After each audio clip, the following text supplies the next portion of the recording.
Good evening all students. Listen to me. Khan sir is speaking. I am going to describe about present indefinite tense. मैंने कहा था कि अब मैं शुरू करूँगा present indefinite tense. Present indefinite tense का सबसे पहले मैं अफर्मेटिव बताऊँगा।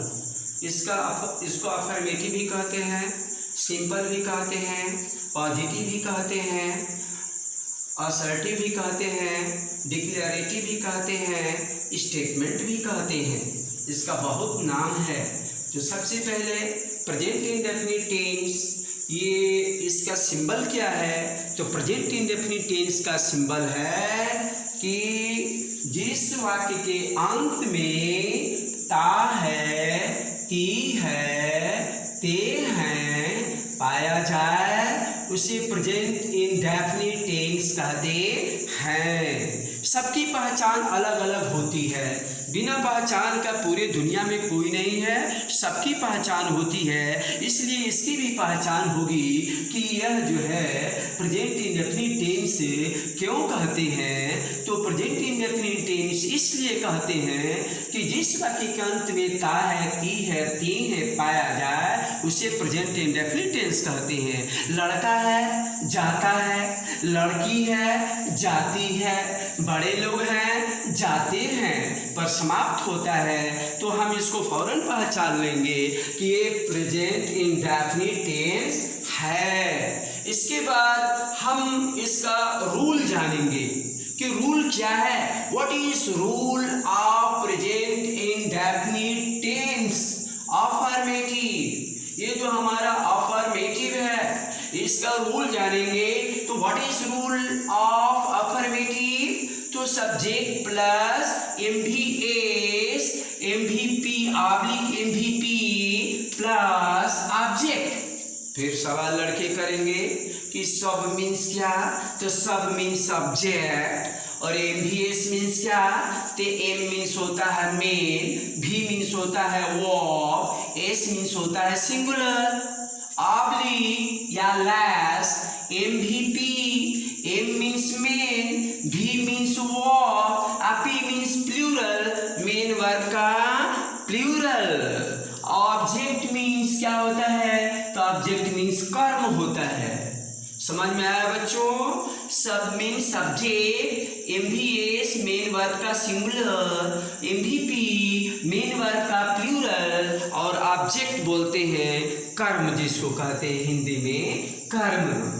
ये हमारा प्रेजेंट इंडेफिनिट टेंस का अफर्मेटिव का ये एक्टिव वॉइस का रूल है। AV means active voice, affirmative simple का रूल है कि subject plus MVS oblique MVP plus object. अब ये जो है PV बनाना है। PV का रूल क्या है?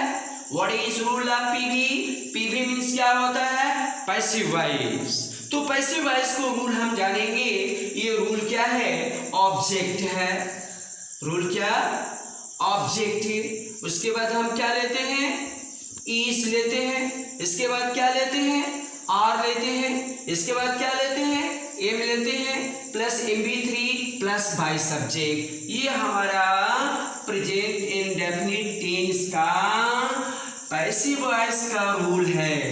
एक्टिव वॉइस का रूल देख लिया और ये पैसिव वॉइस का रूल है। हमको पैसिव वॉइस बनाना है तो सबसे पहले पैसिव वॉइस का रूल जानेंगे। जब हम रूल जानेंगे तो इसी रूल पर हम हल करेंगे कि कैसे पैसिव वॉइस बनता है। तो रूल को बच्चों जान गए, इसको लर्न करना है। इसको बिना लर्न किए कुछ ऐसे चीज हैं कि बिना लर्न किए हल नहीं कर पाएंगे। तो इसको जो है लर्न कर लेना है कि what is rule of passive. तो पैसिव का रूल क्या है? Object plus is oblique are oblique am plus by subject MV3, sorry आपसे बोलता हूं मैं, object plus is oblique are oblique am plus MV3 plus by subject. For example as means क्या होता है? जैसे हम एग्जाम्पल दे रहे हैं। क्या एग्जाम्पल है? Sita rights a story. Sita एक कहानी लिखती है, तो ये हमारा पैसिव है या एक्टिव है? तो जानेंगे ये एक्टिव है। सीता राइट्स अ लेटर, पत्र लिखने का काम कौन करती है? सीता करती है। तो what is Sita? Sita is subject. What is writes? Writes is main verb. और a story, what is a story? Story is object. प्यारे बच्चों, स्टोरी क्या है? ये ऑब्जेक्ट है। और भी क्या है? ये वर्ब है। और सीता क्या है? तो ये एस है। ध्यान से देखना प्यारे बच्चों कि हमारा सीता एस है, राइट्स भी है और स्टोरी ऑब्जेक्ट है। ये हमारा एक्टिव वॉइस है।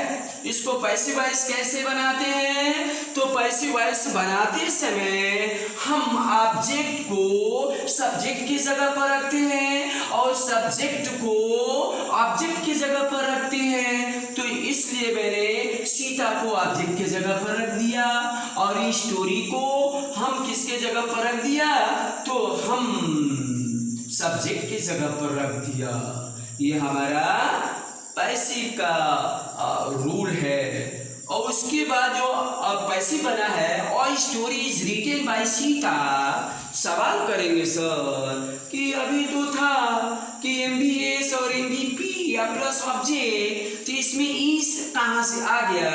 तो वहां से आ गया कि पैसिव वॉइस का रूल क्या है? तो पैसिव वॉइस का रूल है object plus is oblique M plus MV3 plus by subject. इसी रूल के आधार पर हमने और स्टोरी लिखा, इस ऑब्जेक्ट को सब्जेक्ट के जगह पर रख दिया।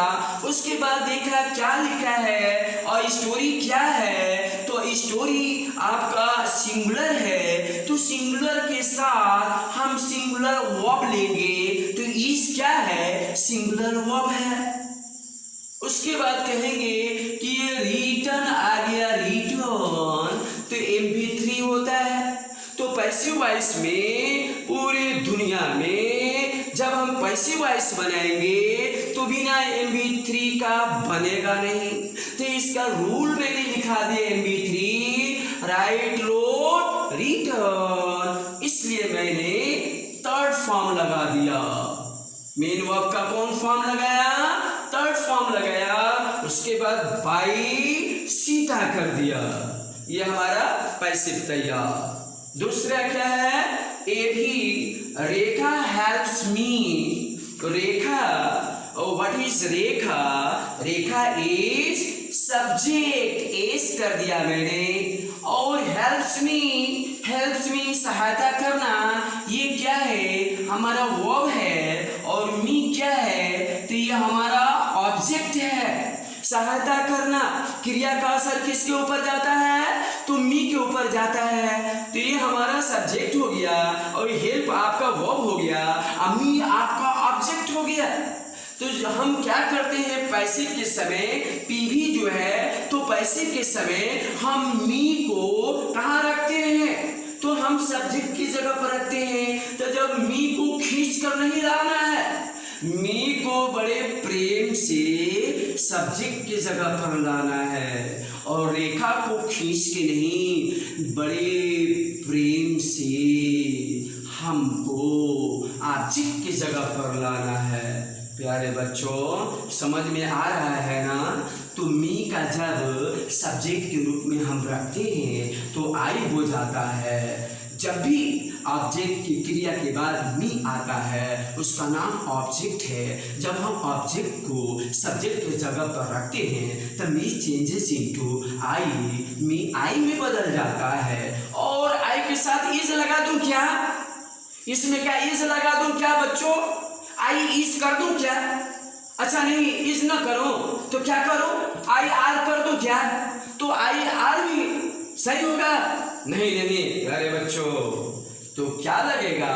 ना इज लगेगा ना आर लगेगा, तो लगेगा क्या? एम लगेगा। आई के साथ हमेशा एम का प्रयोग होता है। और ये फिर हमारा हेल्प आ गया, MV3 आ गया।